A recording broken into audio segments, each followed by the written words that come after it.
Welcome back to Digiburst, guys. This is BT8. Now that we've finally got our hands on BT8 cards, I am playing the Veamon Rushed Armor deck against my own creation of Yellow Armor that my friend is playing on the right. Unfortunately, my locals did not have the starter decks in yet, so the Veamon deck is playing at a little bit of a handicap without access to the Impale Dramons or the Veamon from the starter deck. And of course without Stingmon as well. But it still has some strength in the armor cards that it has access to in BT8, as well as this Davis Ken here, which gives it memory if it has Veamons on the board. As well as, you know, greens, but greens are less relevant without Stingmons. So this Yellow Armor deck is probably the deck I'm going to be maining throughout BT8. It's incredibly fun, but also incredibly complex. It involves a lot of thinking power, and sometimes it can be very difficult to actually pick up for new players. So bear with my opponent here. This is his first time playing it. If he makes any misplays, I will point them out, and hopefully he'll be able to improve it in the future. But he plans on making the Impale Dramon deck with the starter deck, but unfortunately he couldn't main it until the starter deck comes out in my locals. So just trying to get early damage in with the Veamon hits, but not too many, because I don't want him to get to reset his security with the Angemons. He's playing a little bit aggressive here. So with the yellow armors, you want to play very conservative.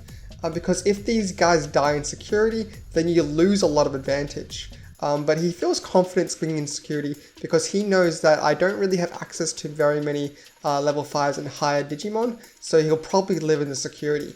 And he gets his security heal and bounce back with the Shakuyamon. Getting a memory back with my Davis Ken, going into a Flamemon here. Flamemon can punch with +1 security attack for the option. So this is 8k hitting for 2 checks. Checking 1, checking 2, surviving both, hit into rookies. Then I can use the mask change option to go into another Flamemon.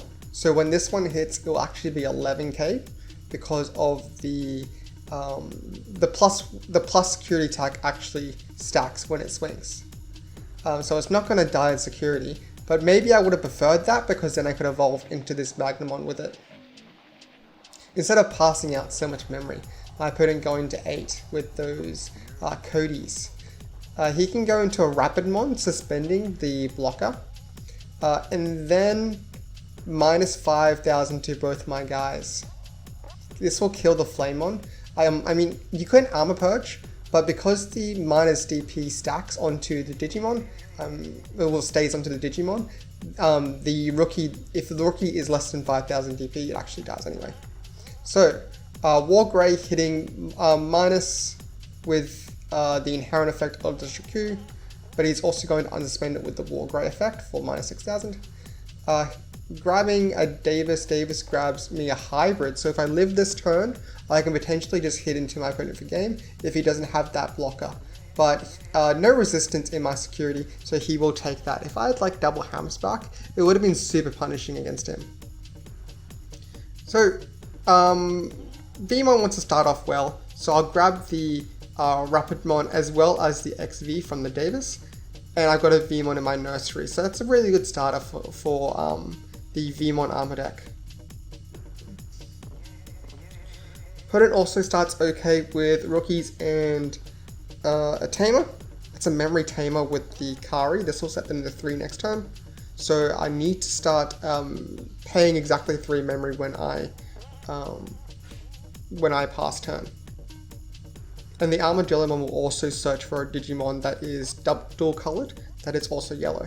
So I'm doing a little bit of field control with my armors, because I know if the more established the field for yellow is, the more control they have over the game. So if I can control the field back from them, then I can potentially do like an anti-strategy against his deck. But I've got the Davis Ken and the Davis already set up for my Tamers. which is really good with the Digimon because Digimon's both a blue and a green, so I'll get that double memory back at the start of my turn. Digimon again, suspending the opponent's champion. This will do a bit more field control. I'm going to run that thing over. And then I can just dump down a bunch of rookies and hopefully I can swing for a lot of damage next turn if he doesn't have like access to like a Rapidmon. He is going on 3, so he could potentially play a rookie and then evo into a Rapidmon, and then that would kill both my Digimon and then a rookie. And that would be really good field control, but instead he's got the Chimera. Chimera will put the yellow-green Digimon underneath it. This is minus 4,000 to all my guys. This will kill both the rookies, but not the Digimon, because Digimon is actually 5k. And he will gain a memory back with the Patamon effect that is underneath the Chimeramon. So gaining back 2 memory with the Davis Ken. Swinging with the Veamon, just has jamming. Then swinging with the Digimon, I think I want this to die so I can evo with it. Yeah, so this will be hit in security. I can then use that Veamon as evo fodder. I think I'm going for a Joker's play, yes. Because I can evo this Veamon into another Digimon. This will suspend the Davis Ken, so it unsuspends. Then I can get on the free hit in with security. And then here I can Joker's into here. Yeah, I think I wanted the Digimon to die again. That way I could evo into a Flamemon I think I have in my hand with a Hammer Spark. And then hitting those, if it lives, I have the Jokers for game. But unfortunately that's just not the way it went. So I am just going to take out the last of his security with this Joker's hit here. And then I can just Ice Wall, yeah. This will hopefully deter him from, or make him spend memory to hit over my Chimera and prevent him from going into like something that heals or wipes boards. He will go to 4 with the Cody, hitting over my Chimera here. And I completely forgot the Ice Wall effect. Oh, my bad. The entire reason I played it, and I forget to use the effect to gain the 2 memory. Whoopsie. I'll remember that for next time. Also, guys, apologies for the poor lighting that I am playing in my lounge room at the moment. This was the only area we could actually get our playtesting in, without it being a locals, of course, because locals we had pre-release. Hard dropping the X Veamon here because he has the Angemon that can bounce guys to hand if they're rookies. So I want to avoid just having rookies on the board, especially with DP reducing effects and all my Veamons usually being 2000 DP. So here he will accumulate minus 3000 onto the XV.